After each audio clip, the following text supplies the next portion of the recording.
ഒരു മകന്റെ ധർമ്മമാണ് അച്ഛന് യഥാവിധി അന്ത്യകർമ്മങ്ങൾ ചെയ്യുക എന്നത്. പക്ഷെ മണപ്പിള്ളി മാധവൻ നമ്പ്യാരെന്ന നിന്റെ തന്തയുടെ എല്ലും ചാരവും പവിത്രമായ ഈ കുളത്തിൽ വീഴരുത്. അത് കളങ്കപ്പെട്ടു. എന്താടാ? ഒരു മിനിറ്റ്, അമ്മച്ചിക്ക് പ്രാന്തായ എന്താണ് കാലത്ത് ഒരേ ഇളക്കങ്ങള്?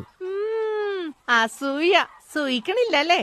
എന്റെ കല്യാണം കഴിഞ്ഞ് 42 വർഷമായിട്ട് നിന്റെ ആ കേരള കോൺഗ്രസ് തന്ത ഒരിക്കൽ പോലും എന്നോട് ചോദിച്ചിട്ടില്ല എന്ത് ജാൻസി സുഖാണോന്ന്. ഇക്കണ്ട വർഷം മുഴുവൻ 3 നേരം മൂക്കുമുട്ട തിന്നിട്ട് നീ എന്തെങ്കിലും പറഞ്ഞിട്ടുണ്ടോ അമ്മച്ചി ഭക്ഷണം നന്നായിട്ടുണ്ടെന്ന്? ഇതിപ്പോ ന്യൂസിലാൻഡ്, ജപ്പാൻ, കാനഡ, എന്തിന് അസർബൈജാൻ വരെ എന്റെ ഡിഷ് ഉണ്ടാക്കണത് സ്ക്രീനിൽ കണ്ടിട്ട് ജാൻസേജി ഫുഡ് അടിപൊളിയാണ് കേട്ടോ, സുഖല്ലേ എന്നൊക്കെ ചോദിക്കാൻ എനിക്ക് ആളുള്ളപ്പോ ഈ ജാൻസി തുള്ളുവടാ തുള്ളു. ജാൻസി മേലായിട്ട് കൂട്ടോ ദാ വരുന്നു മോളെ, ഇങ്ങോട്ട് താടാ. വഴി മാറടാ പ്ലാൻ ചോട്ടിൽ പ്രിൻസേ. ശരിക്കും മൂത്തിട്ടാ